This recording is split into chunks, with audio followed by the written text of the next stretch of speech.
আজকের গল্প আমি রূপসা। আমি বাবলু আপনাদের গল্প শোনাচ্ছি। আজকের গল্প আমি রূপসা, পর্ব দ্বিতীয়। অলোক এবার লজ্জিত হয়ে বলে, কি যে বলেন ঠাকুমা। বুড়ি বলে, ঠিক আছে, আমি না হয় একটা ব্যবস্থা করে দেব, কিন্তু এখন একটা গান গাও দেখি। সবার অনুরোধে অলোক একটা গান করে। বাসর জাগা সব মেয়েদের মধ্যে একটা বিয়ে গান করে, গলাটা অপূর্ব। অলোক বলে ওঠে, খুব সুন্দর তো আপনার গলাটা, গান শেখেন? মেয়েটা লজ্জিত হয়ে হাসি মুখে বলে, না, গান শিখি না। ভোরের আলো প্রায় ফোটা শুরু হয়েছে। বাসর জাগা সদস্যরা প্রায় সবাই ঘুমাচ্ছে। অলোক এবার উঠে দাঁড়ায়, বাড়ির বাইরে বেড়াতে যাবে। তখন সেই সুন্দর দেখতে মেয়েটা গান গাইছিল উঠে দাঁড়ায়। অলোক বলে, আপনি জেগে আছেন? মেয়েটা বলে, হ্যাঁ, ভোর হয়ে গেল, বাড়ি যেতে হবে। অলোক বলে, আপনাদের গ্রামটা আমার দেখা হয়নি, একবার আপনার সঙ্গে গ্রামটা ঘুরে দেখতে চাই। মেয়েটা বলে, বেশ তো, চলুন। পুকুর মাঠঘাট ঘুরে অলোক ও মেয়েটা দাসী রেল স্টেশনের কাছে পৌঁছায়। অলোক বলে, জানেন, কাল বিকালে এই স্টেশনেই আমরা বন্ধুরা হাওড়া থেকে ট্রেনে এসেছিলাম। স্টেশনের 1 নম্বর প্ল্যাটফর্মে চায়ের দোকান আছে, বৃদ্ধ ভালো চা তৈরি করে। চলুন না, খেয়ে আসি। চায়ের দোকানের সামনে দাঁড়িয়ে অলোক ও মেয়েটা দুজনেই চায়ের ভাতটা হাতে নিয়ে দাঁড়ায়। অলোক বলে, ও, আপনাকে তো আসল কথাটা জিজ্ঞাসা করলাম না। আপনি নিশ্চয়ই চিনবেন, নামটা হলো রূপসা। একে চেনেন? অলোকের সামনে দাঁড়িয়ে থাকা সুন্দরী মেয়েটা হাতে ধরে রাখা চায়ের ভাতটা হাত থেকে টপ করে নিচে পড়ে যায়। মেয়েটা অলোকের মুখের দিকে তাকায়। মেয়েটার চোখে যেন কিছু একটা খুঁজছে। মুখে বলে, আমি রূপসা। অলোকের হাতে চায়ের ভাতটা আচমকায় হাত থেকে মাটিতে পড়ে যায়। অলোক যেন হাতে স্বর্গ পাওয়ার মতন আনন্দে কিছু বলার জন্য মুখ খুললেও গলা থেকে কোনো আওয়াজ বেরালো না। শুধু একটা কথা বার হলো, রূপসা। অলোক বলে, আমি অলোক। অলোক ও রূপসা দুজনের দিকে এক পলকে তাকিয়ে থাকে, যেন বহুদিনের পরিচিত প্রিয়জনের আজ প্রতীক্ষা শেষ হলো। দুজনের চোখে জল।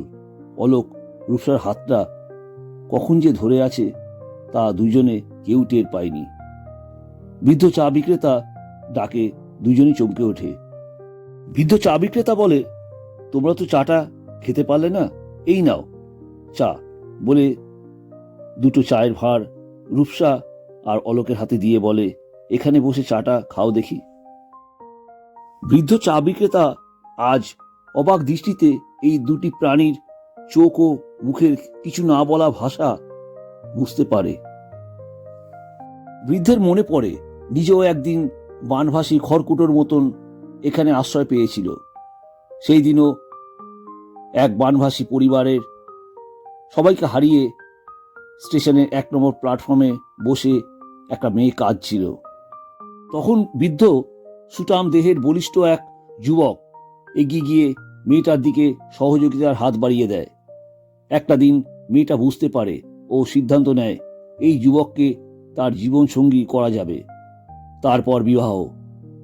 কিন্তু এই সুখ যুবকের কপালে বেশি দিন হয়নি। বছর যেতে না যেতেই যুবকের জীবনসঙ্গী স্ত্রী কালাজ্বরে মারা যায়।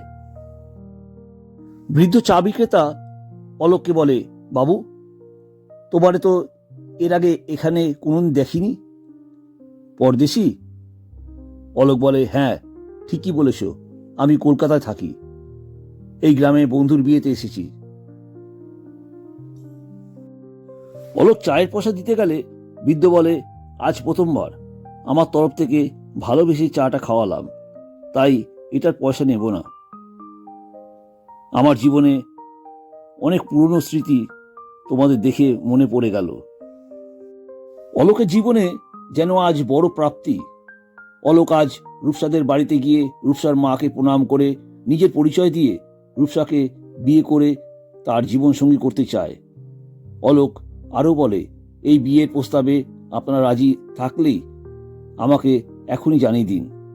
রূপসার মা অলোকের মতো এত ভালো সরকারি চাকরি করা সুন্দর পাত্রকে পেয়ে খুশি মনে রাজি হয়ে যায়। এদিকে অলোকের বন্ধু কৌশিকবাবু ও তার স্ত্রী লক্ষ্মীর সহযোগিতায় কিছুদিনের মধ্যে বিয়ের দিন পাকা ও কথাবার্তা সম্পন্ন হয়। এত তাড়াতাড়ি বিয়ের দিন ঠিক হয় তাতে অলোক তেমন কিছু করে উঠতে না পারলেও এটা মনে মনে ঠিক করে ফেলে, বিয়ে হয়ে গেলে বউ ভাতের খাবার দাওয়ার পার্টি একটা বড় হোটেলে দেবে। অলোক রূপসারাজ বিয়ের দিন। অলোককে ধুতি পাঞ্জাবি মাথায় টোপ করে বিয়ের সাজে বেশ ভালোই লাগছিল।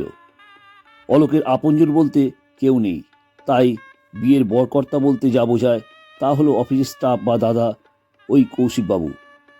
অলোক রূপসার বিয়েতে রূপসাদের গ্রাম্য পরিবেশ খুব সুন্দর করে আলো ঝলমলে সাজে সেজে উঠেছে। সানায়ের সুন্দর সুর কানে আসছে, সবার নতুন পোশাক, নহবত আর বিয়ের সামিয়ানা। লোকজনের ভিড়, বিয়েবাড়ি সত্যি জমজমাট হয়ে উঠেছে। অলোক রূপসার বিয়েটা ভালোভাবে মিটে যায়। অনেক ভোর পর্যন্ত বাসর জাগার কর্মকাণ্ড, গান, গল্প, আনন্দ নিয়েই কেটে যায়। গুরুত্বপূর্ণ স্থানে অনেক কিছু অপ্রয়োজনীয় আলোচনা বা সমালোচনা করাটা বোকামো করা বা মান সম্মান হানি হওয়ার সামিল হয়ে দাঁড়ায়। তেমনই একটা অপ্রয়োজনীয় সমালোচনা অলোক ব্যানার্জি আর রূপসা ব্যানার্জির জীবনে একটা অভিশপ্ত হয়ে দাঁড়ালো। ঘটনাটা আপনাদের শোনাবো। অলোকের অফিসের অনেক বন্ধু অলোকের বিয়েতে এসেছে। অলোকের বিয়ে হয়ে গেছে, এখন প্রায় ভোরে আলো ফুটেছে। আর কিছুক্ষণ পর অলোক স্ত্রী রূপসাকে নিয়ে কলকাতার উদ্দেশ্যে রওনা দেবে, তাই তোড়জোড় চলছে। অলোকের বন্ধুরা গল্পগুজব হাসি মজা করতে করতে অলোকের প্রসঙ্গে ওঠে। এই অলোক হলো অলোকের অফিসের কাজ করে আরও একটা ছেলে, তারও নাম অলোক। তাকে সবাই অলোক ওয়ান বলে। আজকের বিবাহিত অলোককে অফিসের সবাই অলোক টু বলে ডাকে। অলোক ওয়ান বয়সে অলোক টু এর থেকে অনেক বড়। বিয়ে থা করেনি, মধুমাতার লোক, অফিসে আসে না, রাস্তাঘাটে পড়ে থাকে। এই অলোক ওয়ানের কথাই বন্ধুরা আলোচনা করছে। অলোক টু অর্থাৎ বিবাহিত অলোক ব্যানার্জি বন্ধুদের বলে, তোরা এইসব আলোচনা করার আর জায়গা পেলি না, এখানে লোকজন শুনবে, চুপ কর। পাশের ঘর থেকে রূপসার মামা ও কয়েকজন আত্মীয় এই কথাগুলো কান পেতে শুনছিল।